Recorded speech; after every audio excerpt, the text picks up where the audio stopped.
Hey everyone, welcome to another episode of the Voices for Voices TV show and podcast. I'm your host, founder of Voices for Voices, Justin Allen Hayes. Thank you so much for joining us, whether you're watching, whether you're listening, whether you're here in the United States or you're somewhere outside the United States. We're pushing 80 countries, getting close to 800 cities. It's really it's mind-blowing, it's humbling, and to know that we're having an impact and getting some excellent feedback, and knowing that people as high up as our President Trump is aware of Voices for Voices with what we're doing, and it's really humbling to even have, again, a second or two of his time or his team's time to even know Voices for Voices is just incredible. So this particular episode, we are doing we're going to do an audio call with our guest, and we are going to dive into three areas. First, we're going to dive into, as we have and will continue to do, we're going to talk about some difficult topics, and so just to kind of give you a heads up that we're going to be going into that tough subjects and that in this particular episode. So first, we're going to talk about cults. Then we're going to be talking about brainwashing, and then that's going to lead into our third pillar of this particular episode, police misconduct. And so our guest is going to help weave all that together. Our guest coming to us via the phone is prior guest and now current guest, David Solomon. David, thank you so much for joining us on another episode of the show. Thank you for having me. You're welcome. Can you get us started with why you felt that it was important to come on and talk about these topics, starting with cults? Honestly, it stems from everything going on in my town, and I was actually a member of one of the churches that was a cult, and I got out. Honestly, I thought I was the only one, and then I talked to someone yesterday and found out that they're up there, and it really opened my eyes to talk about this a little bit for their sake. So I wanted to share a little bit about how dangerous cults can be, and just try to open eyes with that in new ways. And so that's why I felt really just compelled to talk about it, because there's a lot of victims still out there that think they're the only ones. Can you start off just a broad definition, your understanding of what a cult is from a definition standpoint, and then jump in? Yeah, well, this particular type of cult likes to pull people in at a very young age, and they like to seclude you from your parent. And what that means, I'll tell you how I was brought in. I was in my youth, and they have all these big youth programs, and they attract the youth. They call them youth nights, Wednesdays, Saturdays, Fridays, and Thursdays. So like things are just happening. And the funny thing though is you won't find any parents there, except for maybe someone that's 20 years old. Oh. And so they attract the youth that way, and they hook them and then they get their social media information, and then they start to weave in a little bit at a time, basically every week, of their doctrine. And I'll give you an example. The first time I went, they gave me a flyer, and they were like, what's your email and what's your phone number and where do you live? And it seems kind of interesting and like sort of harmless. And then they go, oh yeah, we want to, drive by and check in on you and fellowship with you, and maybe you can get plugged in, and that's harmless. And then it gets a little more unique. How about you come for one of our studies, and oh, you're a homeschooler or you're in high school? Well, we can help graduate you. Oh, I got friends in the school. And it's a very attractive proposition when someone says, I can graduate you. All you got to do is lead worship, and, I can help you graduate. I'll make some calls. And I think that's one thing that really hooks people to this cult is education. And they have a lot of power with education. And then they start turning the child against the parent and say, oh, well, God is working in you, but your parent is spiritually unwell. And so I think we need to take custody of you. Well. And so that's what we call phase 2. And then phase 3 is then that they brainwash the person so bad they never want to see their parent again. And one major reason why they justify the parent needs to separate is they don't believe in sickness at all. They believe that sickness is of the devil. Like my mom, when she had cancer, they believed that she was doing something wrong and she didn't have enough faith, so God was punishing her for doing something evil and wicked. And that wasn't the case. And so, that's a dangerous moment for sure. And so it takes a long time for people to realize they're in a cult once they're in their educational system, and once they think they're doing something really cool and go into youth group, but then their mom or their dad gets sick and they can't see their mom or dad anymore, and church comes first, and pretty soon it creates that bridge where they use the Bible to say that church comes first before your parent. And there are kids that have taken their lives because they don't want to choose. The church that I am speaking about is called Followers of Christ in Oregon City. And you've been given permission to talk about this, correct? I have. Okay, continue. The Followers of Christ is called the baby killing cult, according to KATU.com, Chicago Times, New York Times, KGW.com, and KOIN6.com, and culteducation.com. So we're going to read this to give you a little overview. So the Followers of Christ is named one of the most dangerous cults in the United States.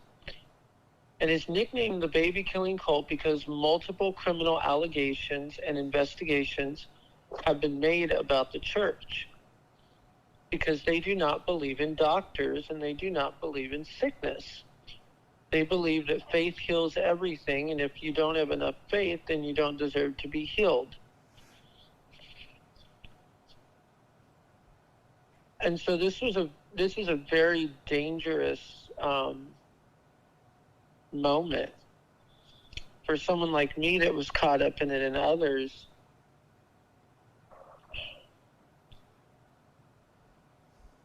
We didn't know that it was a cult. It was youth group. It was youth group, and nothing more. So it starts out as that Wednesday or Tuesday, and they give you pizza and whatever. I couldn't have pizza, but other kids did. And they give you free video games, right? They give you access to anything you want on Wednesday and Tuesday. That's video games or hanging out. They encourage running around the church, and they go crazy on their youth nights. I mean, we're throwing eggs at each other and eating spiders and snakes, and it's like an extreme youth group. And it sounds fun until the next week. The youth leader, they call them the circle youth, they go to you and they go, "Oh, okay, well, you were here last week. How about we connect with you at your home?" "Well, I just came once." "Oh, that's okay. I'll just stop by. I'd love to meet your parent." "Oh, okay. And, your parent doesn't have to drop you off. I can personally pick you up. Make sure that you're here on time every day." And so they get that commitment out of you really quick. And it happens so quickly, you don't know that you're in a cult till 4 weeks later when you're going every day. And then your parent is saying, "Well, I need you here to do chores." And your youth leader is saying, "Well, I need him here to do the Bible," or her. And that is a very dangerous moment, because when you do that, you cross lines. So that's why they're called this great cult, because they don't let their members go to doctors. And they get you into membership within 4 weeks of joining that youth group, and you're required to give tithe. What that means doesn't necessarily mean money. It means your time. Take me, for instance. I became worship leader, and I did the offering, and I did the music. And those were just 3 of the things I did. I taught Sunday school a few times. And so that's what they do to lure people in. And they've been guilty of letting a baby die because they would not let the baby see a doctor, nor the parent. And they've been found guilty of not letting other members see doctors because that's what they believe. And so it's a very dangerous moment. Yeah, can you go on about you're not the only one, and how important that is for anyone that has or is currently being affected or impacted, for them to understand, as somebody who went through it with that experience? Yeah. So they do what's called brainwashing, and they're really good at it. And brainwashing means that they will brainwash you to think that your parent is bad. And they're not. And for someone that's going through it, your parent is who raised you. Remember where you come from. They are not your parent. And that anything that is slightly evil is evil. So if someone's trying to tear you from your parent's loving on you and saying, I'm horrified at this isn't right, you should listen to them. Don't listen to someone that's only known you 4 weeks when someone's known you your whole life. And to the brainwashing, remember who you are and where you come from. Because they don't. They don't know where you come from. They want you to come from where they are. But that is not where you come from. Brainwashing is so heavy in their techniques to use on members. How did you learn about this? Like, how did you become aware that you had been one of these children? Yeah. How did I learn it? No, I mean, how did, like, as we're having our conversation on this episode, how did you learn that that's what happened to be able to know to talk about this? I guess. Well, my mom went through it, but just recently I connected with someone else who has gone through it. And we had a very long talk about brainwashing, and it really shocked me how many victims there are out there of this. And it all goes back to these people twist the Bible. I'll give you an example. They say that they're sinless. Well, saying you're sinless is calling God a liar. Right there. Because Jesus died for our sins. That's the first verse that tears up their entire philosophy. But they believe in the extreme of what's called faith healing. So let's see. One of the verses that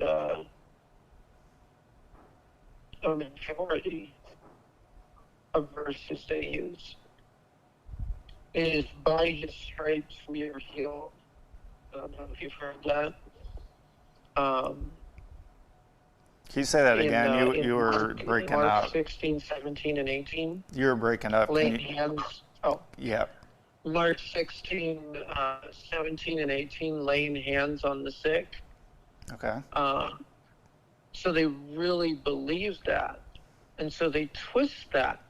But they don't understand the context of that verse. And so they'll manipulate the Bible. One of their favorite verses is in 2 Corinthians, where it talks about how we're not to sin. And another verse is, Jesus paid the price for us in every way. And they interpret that as every illness. By his stripes we are healed. And if you don't have his stripes, you don't have enough faith. Mm. So they go as far as to not believe in disabilities. They believe that's demonic. Oh.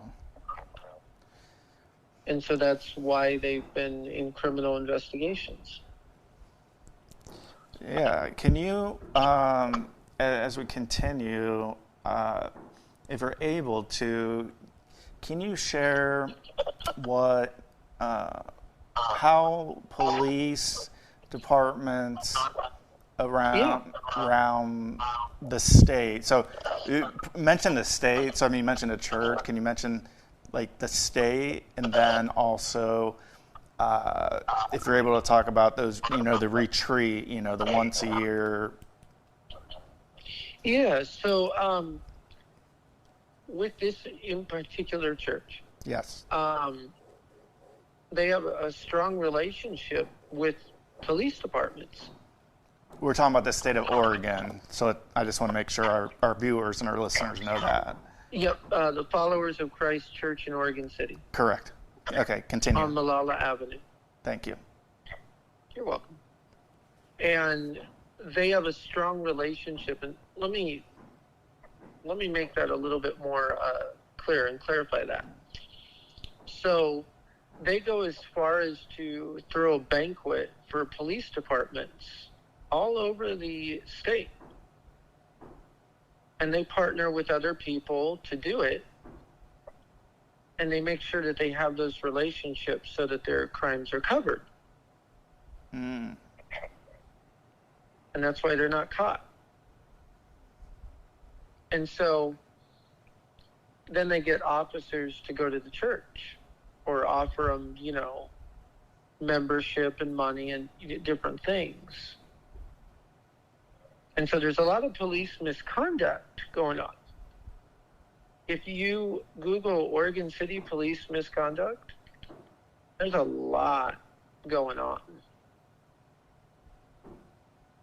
I was amazed at how much is going on because of this church alone. And this is the church where everything in my life went down.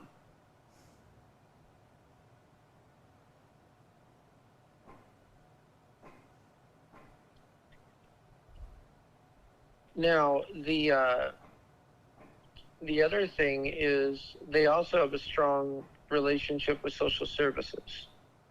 Okay, that's important. And so they like to alter social security numbers and or change identities. They're very big on it. They have relationships with the public school system to the point where they can pull kids out or expel them if they try to escape.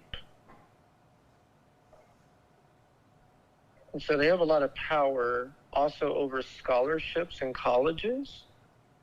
I know that from experience because a friend of mine got threatened if he left. They would pull his career because he got into OSU. And they would pull his career. He was on the Oregon Ducks.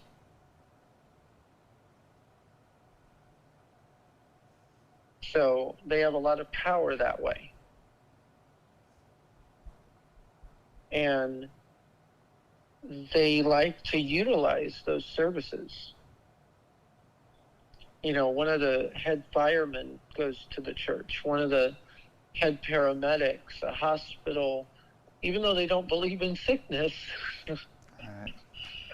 They got a hospital person there, a nurse, and a ambulance worker, which is hilarious. And so that kind of goes to show you just how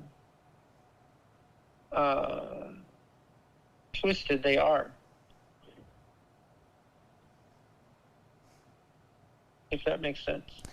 Yeah, and you're not saying these things lightly. I mean, we understand the gravity of the terminology that's being used. So that's also important for viewers and listeners. Like these terms aren't being thrown around just willy-nilly or whatever we want to think. That these are we understand how serious what we're talking about is, in the terms that, yeah, it sounds extreme, Right. but if it actually is occurring, it still can sound extreme.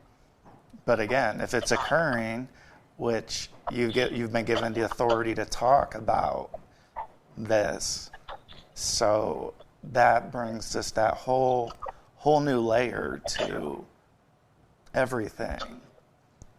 It's not just research, it's fact finding, it's having conversations and more conversations and more conversations. That's right. We've got about a minute and a half if you want to close us out. I would just encourage people to look at where you come from, and really, as a Christian, look at the Word. Because they can brainwash you all you want, but the truth will always show. And the Word doesn't. Their words do. Remember, the devil can always quote Scripture, but he doesn't know it.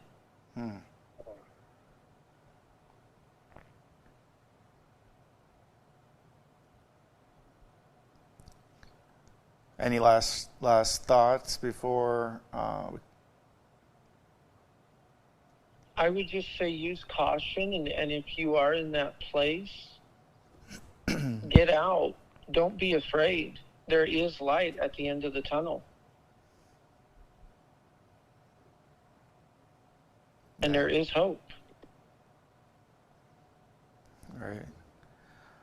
Well, thank you for sharing so intimately about, the topics of cults and brainwashing and misconduct and things you went through, and finding that you're not alone and that others should know that they're also not alone. That by you speaking and being a guest, that this is a form of a light for somebody who may have been waiting for this time, when waiting for somebody to say something. And I think that's powerful, what you've done and what you're doing. I appreciate that. I hope it can help someone. Absolutely. And again, our viewers, our listeners, all of you, thank you for being with us, sticking with us. Again, some hard topics, difficult terms, some things that may sound extreme. However, it does, again, from David being given authority to talk about these topics, it shows that while there are good people, there's also people that may not be who we thought that they were. And to David's point, if you see something, say something, you're not alone.